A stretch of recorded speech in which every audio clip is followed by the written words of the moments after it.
Hi, everyone. I'm Andy LaStella. I'm chairman of the scholarship committee of the ISTAT Foundation. We're here to speak a little bit about the scholarship committee and the scholarship activities and the impact that the scholarship program has on the lives of some of our applicants that have been awarded scholarships in the past. Thank you all for attending. We're going to speak today a little bit about the program. We're going to walk through a PowerPoint presentation describing the scholarship program in general terms. We're going to also spend some time with three of our past scholarship winners, Katie Manerick, Lynn O'Doherty, and Tianya Dye. They have all been recipients in the past of scholarship awards and now work in our industry. And finally, we're going to get to spend some time with Dr. Sundar Raghavan. Dr. Raghavan is with Embry-Riddle Aeronautical University. He's been very instrumental in developing not only curricula at the school, but also working with us in the development of our personnel development program projects, which consist of ISTAT U. We call it ISTAT U, ISTAT University. It's a program that certificates attendees in proficiency in aircraft leasing and aircraft finance. So with that, let's move into the slide presentation. You get to see my name. I'm with Air Capital Aviation Services, and I am chairman of the scholarship program. I'm going to move on to the next slide. The Foundation Scholarship Program, well, we help develop careers in aviation. We look for students that are aviation focused, university level. Usually it's juniors, seniors, graduate students. Our reach is around the globe. And we try to help those who need help, not those who are just looking to get some assistance, but people who actually have a financial need. In the last 10 years, we've awarded nearly $4 million and given scholarships to over 550 students worldwide. Going to the next slide. That's 19, I'm dating myself, 2021 scholarship program. We gave out $356,000 to 64 aviation-focused students. We grade our students on a scale of 1 to 10. The students attaining the highest average get the most money, and we have a graduated scale from there. We have good diversity. We've had many, as you can see, we have students from many different countries that have been involved and received awards. We finally reach, I think, every continent. We haven't been very good with Australia, whether you consider that to be a continent or not. Our sex split is about 16 of the award winners were female and 32 were male. That is about the same ratio as the applicants, so I think we've maintained a good diversity, gender diversity in that regard. As you can see on the left-hand side, the aviation focus, many of them are focused on engineering, but some on finance, some general management, and some business. I'm going to move to the next slide now. The criteria for our scholarship candidates, we want them to have completed at least 2 years of undergraduate studies and be enrolled in a graduate program. Using the U.S. standard as a point of relativity, our student applicant should have at least a 3.0 on a 4-point scale, or whatever that equivalent is under whatever system the school has. We want our applicants to have a financial requirement and a commitment to aviation as a career choice. We look for students that have achievements in extracurricular type activities that show that not only show their interest in other aspects of aviation, but also show leadership skills. We have a list of programs that you can see there. We're involved in aviation finance, law, engineering, management, aeronautical sciences, computer sciences, aviation maintenance, airport management, and air traffic control. Going to move to the next slide. We have several named scholarships. Now, in addition to the ISTAT money that you saw of $356,000, we have about $130,000 that we award each year under a scholarship program where donors have donated what we call a named scholarship. And among them are Steve Udvar-Hazy.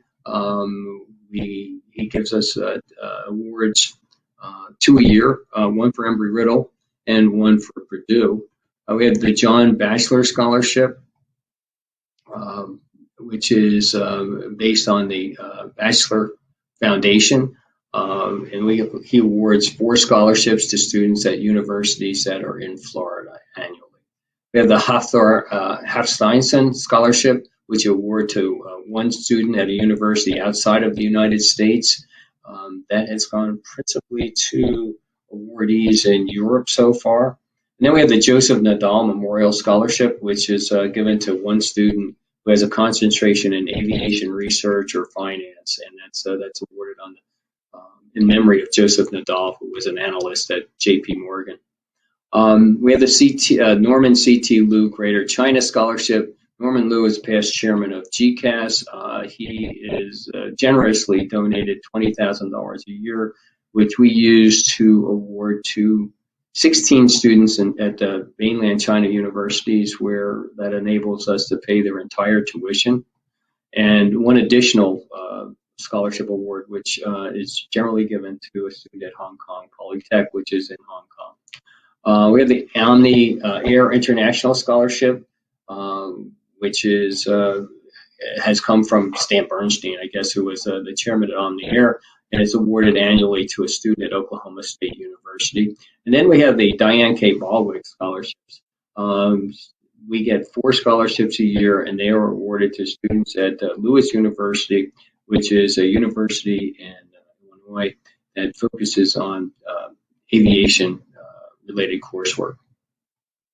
Next slide is a great picture of Norm Liu. He's been very generous, as I've described on our past slide, and has helped many Chinese students to receive an education in commercial aviation. Next slide. How do you qualify? Well, we have a network called our Ambassador Program, and the Ambassador Program tries to solicit universities to participate in our program, and we ask them to submit 1 or 2, or it depends on the institution, candidates, and have them apply for the foundation. One of the biggest things that we're trying to do is make sure that students at all the universities have an awareness of ISTAT, what we are, who we are, what we can do for them from a career perspective, and also to make them aware of our scholarship program. The universities select the students.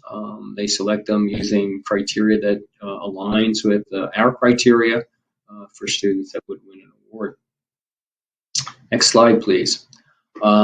Here's our foundation committee, or foundation scholarship committee, rather. Sorry. I'm the chairman, but I am supported by 9 very hardworking volunteers who give countless hours to grade the applications from up this year. I think it was 74 students, and each one of them can take good at least 15 minutes to go through them. And if you have questions, it takes a longer amount of time. Julian Ballum, who's been instrumental on every aspect of the ISTAT Foundation, not only the scholarship committee. Kristen Chmielewski, same for her. She also runs the Ambassador Program. She's a trustee. Bruce Dankberg is also a trustee. Mohammed El Barai, who has been with us and has really helped us to develop Mideastern and African schools. Amy Lee, who has been working very diligently on some of the Asian schools. Satoru Oki. Oki-san has developed a program for students in Japan, and last year we were able to award 5 scholarships to students in Japan. Betsy Snyder, another fellow trustee, has been on the scholarship committee longer than I have. Jean Stein, another trustee. Jean is on several committees and finds time for scholarship committee as well. Mark Streeter. Mark is also a trustee and has been very instrumental in our developmental process here at the scholarship committee. Conrad Walters, unfortunately, has just dropped off the committee, but promises to act as our ambassador to some of the schools in South Florida where he lives. And Joel Wagner, who's actually a somewhat recent scholarship award winner. Well, for our next part of our discussion on the scholarship committee, we are very happy to have 3 of our scholarship award winners who have graduated and moved on to positions in the industry. And we're going to let them tell you a little bit about themselves, what they discovered about ISTAT, how they developed an interest in the aviation sector. And our three panelists are going to be Katie Manerick. Katie was a 2018 recipient of the Steve Udvar-Hazy Scholarship. She graduated from Purdue with a master's in aviation and aerospace management. And currently she's employed as an aircraft analyst at Avitas. Katie is also a big contributor behind the scenes for many of our ISTAT events and provides support for some of the fundraising efforts that we have, such as golf tournaments and some of the holiday parties and things of that nature. Katie, say hi to everyone, please. Hi, thanks for having me. Okay. We're very glad to have you. Next on our agenda is Lynn O'Doherty. Lynn won the Joseph Nadal Memorial Scholarship in 2019. She graduated from the University College of Dublin with a master's degree in aviation finance. I think she was our top scorer in the year that we graded her for an award. She's currently working as a pricing analyst for Avalon. Lynn, please say hi.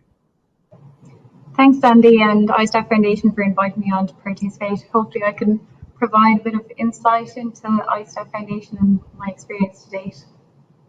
Thank you. I'm sure you can. And our third participant is Tayanya Dai. He was a 2017 recipient of a ISTAT Scholarship Award. He graduated from the National University of Singapore with a master's in transportation systems and management. He's working currently for a large freight operation, DHL Express, as a pricing analyst, and I think he's quite excited about it. Tanya, could you say hi to everyone, please? Excuse me. Thanks, Andy, for having me. Thanks, ISTAT Foundation, and nice to join the panel. Thank you. Thank you. Thank you all for being here. I'm going to start with Katie, and I'm going to ask a few questions about yourselves and about the industry. So, Katie, could you tell us a little bit about your education and background? You received a scholarship in 2018. So, could you tell us a little bit briefly about your education and background?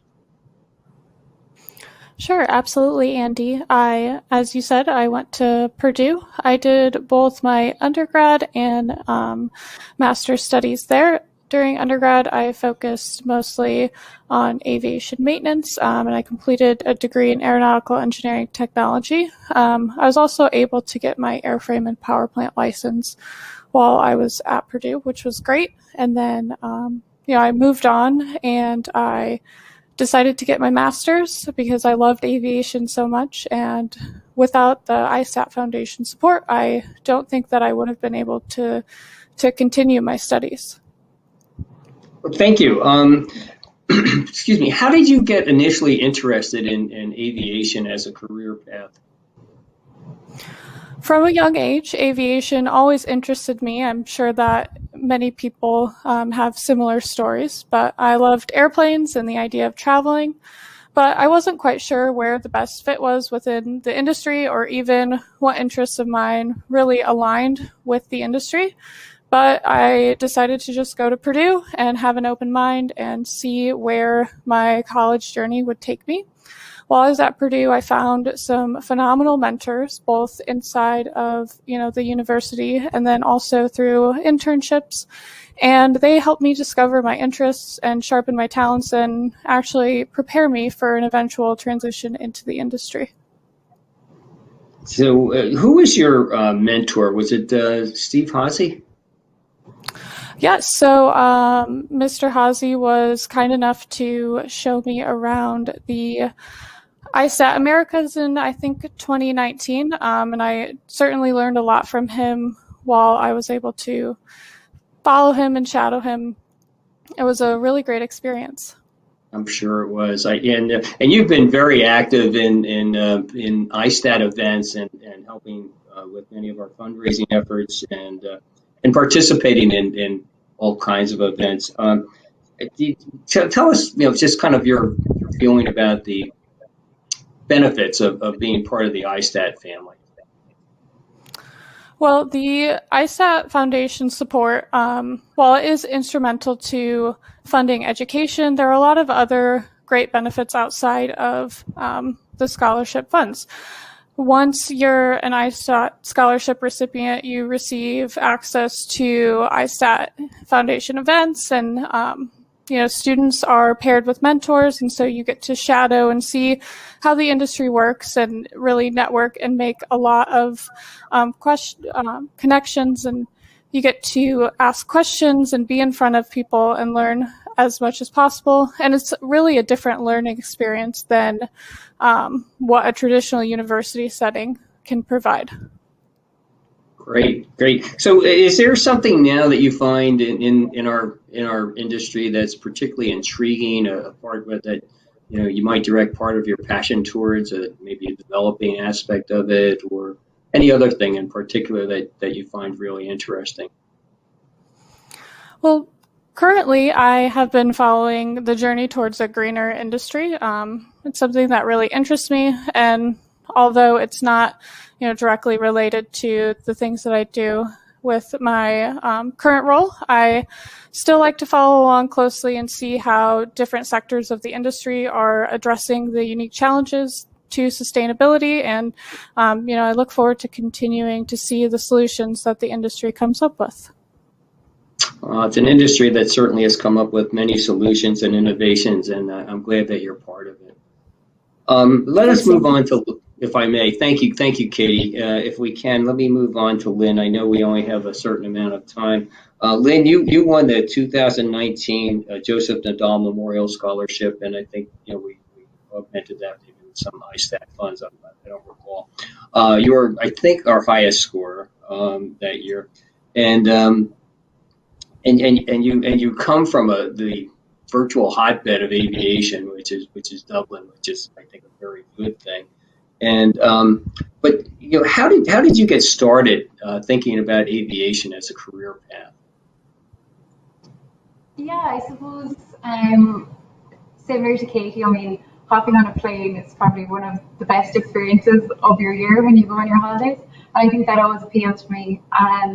My passion when I was studying to go to university was definitely maths. So I completed a Bachelor of Science in Maths and Economics in the University of Limerick, and I completed that in 2019. And I didn't realise I could actually get down the path of aviation until I started gravitating towards aviation topics for my assignments on the economics side. And in UL, or the University of Limerick, where I went and completed my undergrad, we actually do 8 months placement in third year. So I was lucky enough to secure an internship in GCAS in their headquarters in Shannon, where I fell in love with aviation. I just completely caught the bug after that. So yeah, I worked at GCAS then throughout my 4th year in college, and I did my thesis on the risks and implications of US dollar leases versus non-US dollar leases in the industry. And yeah, I just love studying very aviation finance specific topics. So then I decided to continue on and do a master's in aviation finance in University College Dublin, which is chaired by Patrick Brady, who is incredible. Most of my lectures were completed by people in the industry, so it was very relatable on my day-to-day work, and still I use a lot of what I learned. So if anyone's considering completing that master's, I highly recommend. And yeah, then the master's gave me the opportunity to work in an MRO. So I worked for Atlantic Aviation Group, which is an MRO and Part 21 company based in Shannon.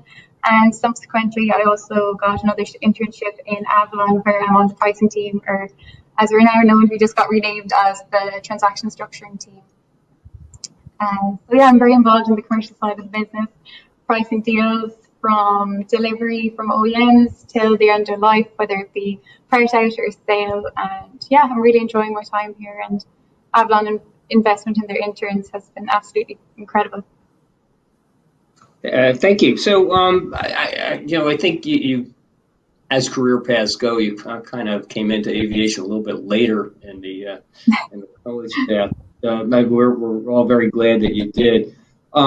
So, how has ISTAT fit into all this, aside from the fact that we gave you some money towards scholarships? But tell us more about your feeling towards the ISTAT family and being part of ISTAT is helpful to your career and to you personally. Yeah, absolutely. I mean, ISTAT have been absolutely incredible, and I saw firsthand from my interviews and how much weight the ISTAT name has behind it. I mean, as soon as I mentioned that I had a scholarship from ISTAT, everyone was instantly engaged, and as well, receiving the Joseph Nadal Memorial Scholarship was really special, and it's really an honour to have my name linked with such an accredited person in the industry, and I got a chance to chat to his wife Jen as well, so it was lovely to get that personal aspect. And what goes with the scholarship is also two incredible mentors. So I've been lucky enough to have Mark Streeter and Jamie Baker as my mentors, who have been a huge help. And I've met them a couple of times. Well, I met Mark a couple of times, met Jamie once in person, which was nice. But yeah, they've been there supporting me the entire time, as well as the wider ISTAT board. And I think really, of course, the financial aspect is incredible. Like, it took an immense amount of stress off me and allowed me to fully concentrate on my studies and earn the best grade that I could, which I'm incredibly grateful. But I think the opportunity to participate in networking opportunities before even joining the industry was something that was like second to none. And I had so many contacts before even interviewing for companies, which was a huge help when it came to interviewing for my current role. As well as you find that this industry is tiny, you find that everyone knows everyone. So it's great. I've been in contact with quite a few people, and it's all from the ISTAT events. Like they had quite a few in Dublin, and I went to the ISTAT Americas conference in 2020, just before COVID shut down the world. So I've been to a few, and I've met a lot of community, and I'm delighted to be part of it. Thank you. One more question. Now that you're totally absorbed in the industry, like Katie is, what area intrigues you the most about our industry right now? That kind of grabs your attention and makes you want to find out more about it.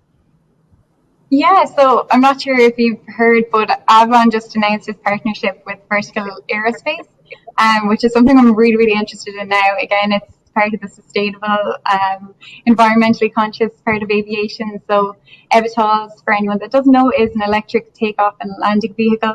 So they're similar to a helicopter, but they're 100% electric powered and carbon neutral. So yeah, that's kind of consuming my interest at the moment. I suppose we're getting a lot of resources here as well, which is good.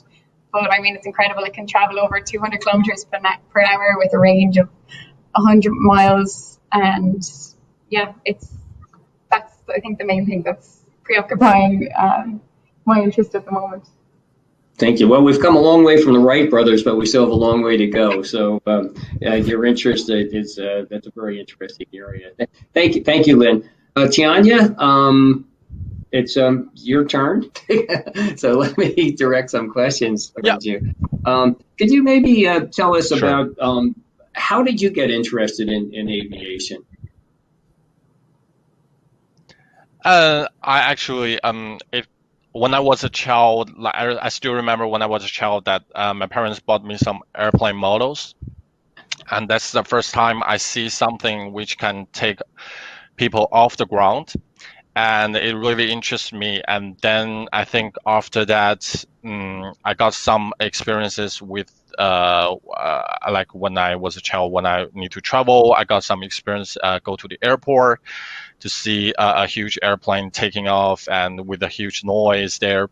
And I think it really interests me a lot. And then when I passed my college entrance exam in China, I chose to have a major in the aviation in the Civil Aviation University of China, which is a university dedicated to the aviation education in China. And that's when I really chose to dedicate my education as well as career into aviation, and I really enjoyed my education there as well. So you went, and along the way, please continue. Sorry. Along the way, I think Yeah, thank you. Along the way, I think I have met so many people, not only in China, but of course I got educated in Singapore, and now I'm based in Europe. So along the way, I met lots of aviation professionals who are enthusiastic about aviation. So I also got a lot of help along the way. Yeah. Great. Yeah, we're once again glad to have you on board in our industry.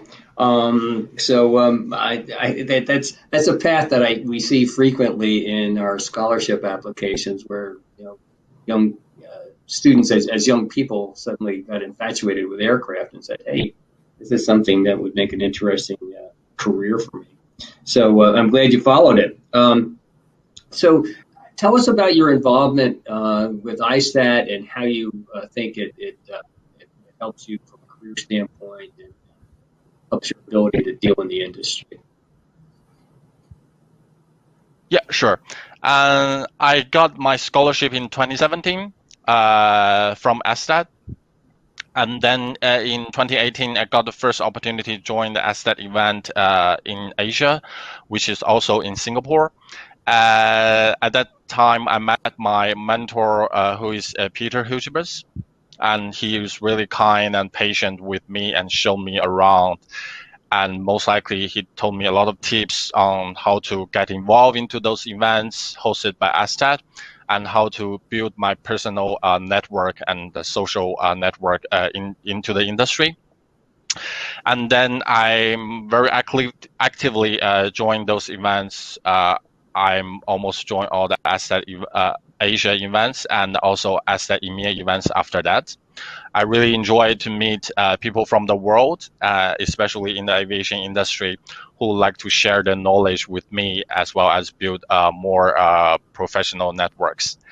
And also, I get many education opportunities from ISTAT. For example, now I'm involved into the ISTAT PDP program, which is a program promoting the next generations of professionals leading by the aviation senior aviation leaders.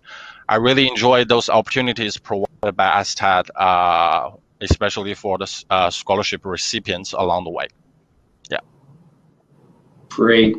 Thank you. Thank you. Well, let me throw something out for each of you, and we'll take it one at a time. We work at trying to develop not only an interest in aviation, but also to try to the extent that we can, provide some sort of guidance towards for younger people trying to find a career path. And what would you tell students that are still trying to figure out what they'd like to do in life, that may be at university? What would you tell them about aviation that might entice them to join our industry? Let me start with Tianye. Yeah, sure. For me, I think from my personal experience, I would say aviation is definitely a career which is worth to pursue, because I was born in China, and then now I'm just locating different places around the world. I think there's a huge market in the there's a huge opportunity in the emerging market around the world for aviation to develop.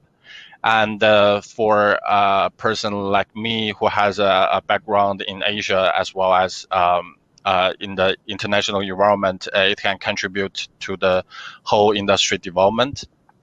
And also, the other thing I would like to highlight is to build your career, join as many events as possible, because in those events you can meet people from the different segments of the industry, which can really open up your mind.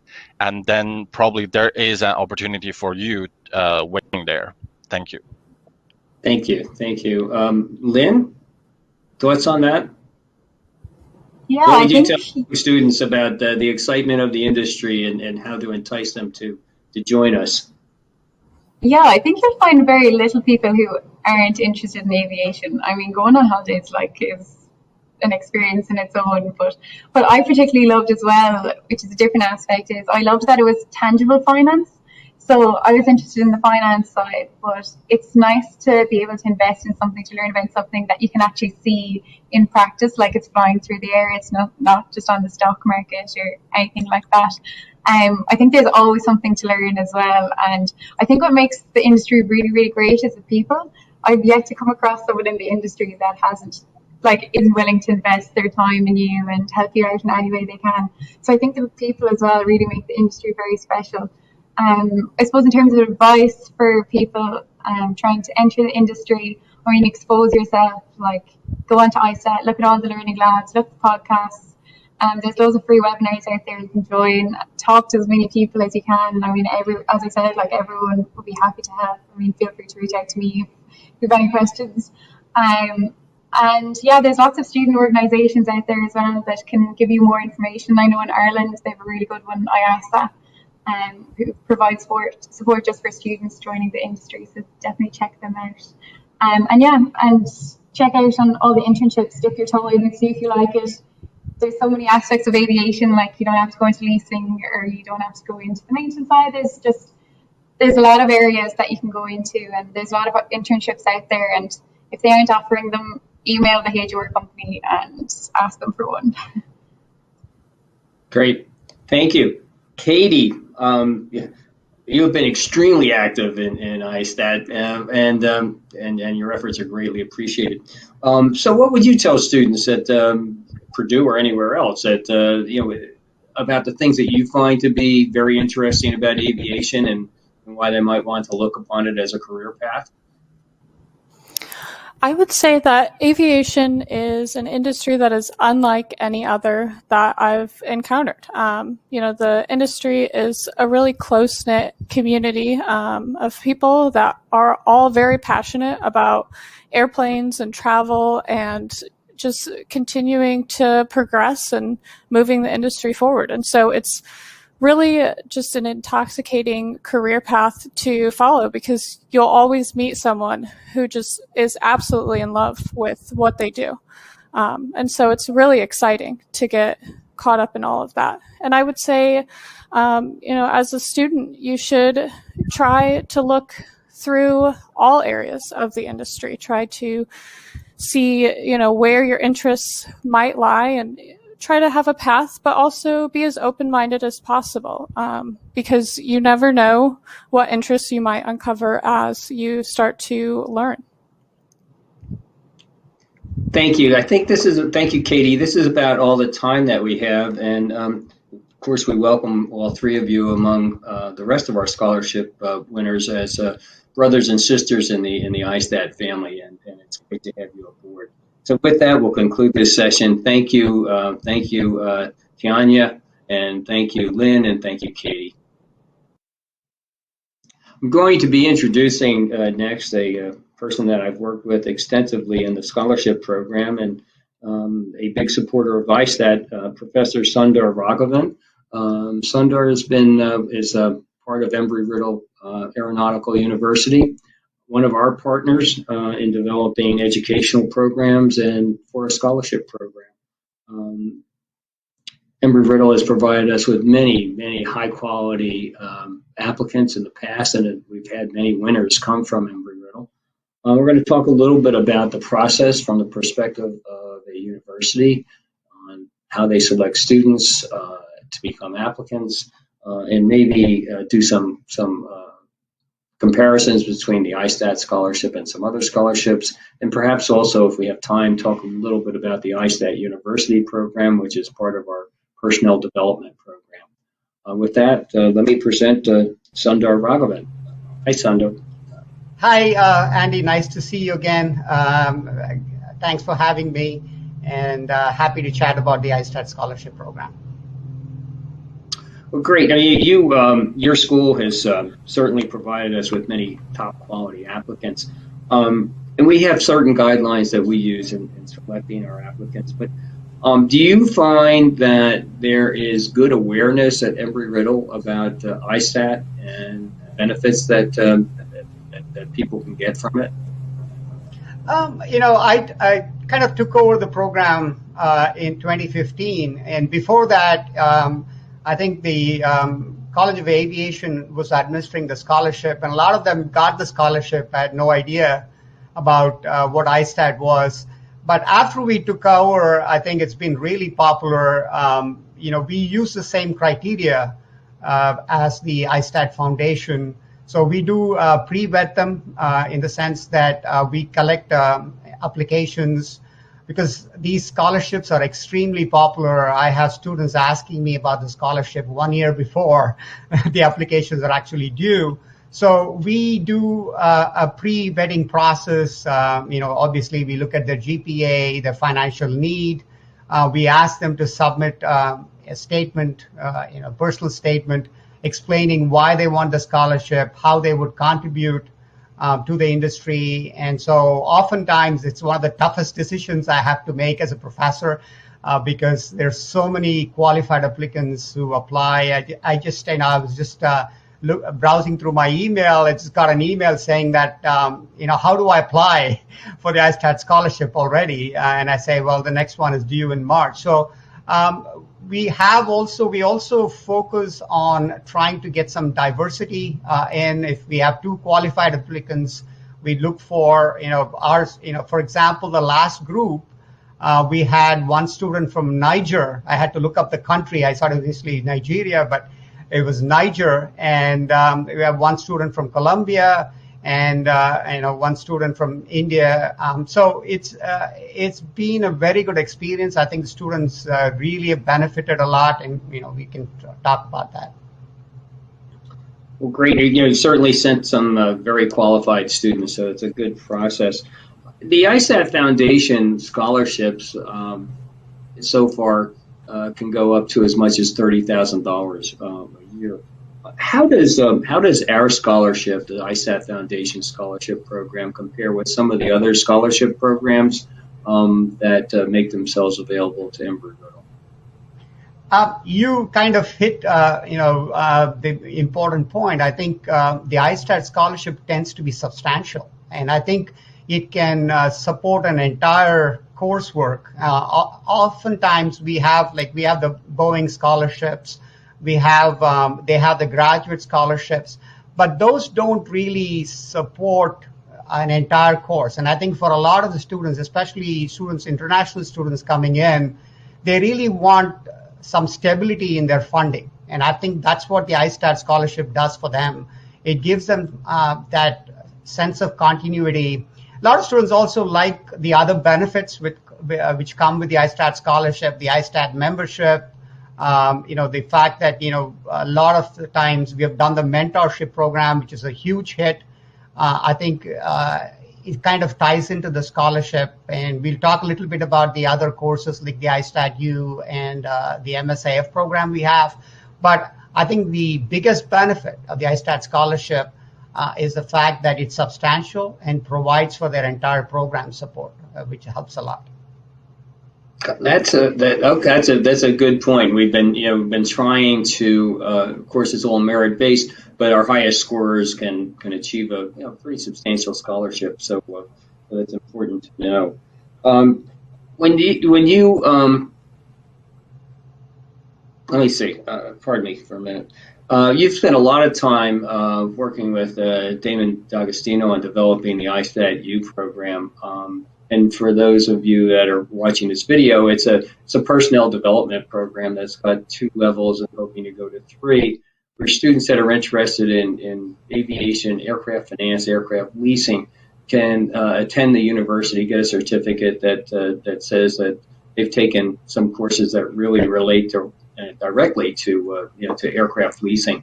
How much time has it taken to develop that course, that program? It took us a lot of time initially because we didn't know how. I mean, when ISTAT Foundation came to us, they wanted this to be a unique program. They didn't want a regular academic program. They wanted a lot of industry involvement. So it was a lot of fun, even though it took us almost 2 years to completely get all the kinks worked out. I think it was right now it's one of the flagship programs because We have so many industry participants, expert videos, so most of our courses are integrated. It's not just an academic program, but also the industry involvement is what really makes it a unique program. So I think for us, initially when ISTAT came to us, they said, well, we don't have students coming in with this unique skill set, and we got a bunch of course outlines without said, look, go develop the program. So we really had to work through it. In fact, we realized that we didn't have any background materials, so we actually wrote a textbook, and that we used that textbook in the ISTAT U program. And once again, the ISTAT 2, we did the ISTAT 1.0 program, which is on campus. Then we did the ISTAT 2.0, which is offered worldwide to all the students. And it's been a huge success. And I think, and they also get funded for the ISTAT, taking the ISTAT U courses. Apart from the ISTAT scholarship, they also get funded to take those courses, and that has helped a lot. Right. No, we do have a scholarship aspect to the ISTAT U attendance as well, and that I think we've been using it pretty much over the last couple of years. I think we're pretty much out of time. Is there any thoughts that you might have that you can tell the audience about the process of selecting students and why they should have an interest in ISTAT? As I told you before, I think we make sure that the person receiving the scholarship understands, first of all, what the ISTAT Foundation mission is.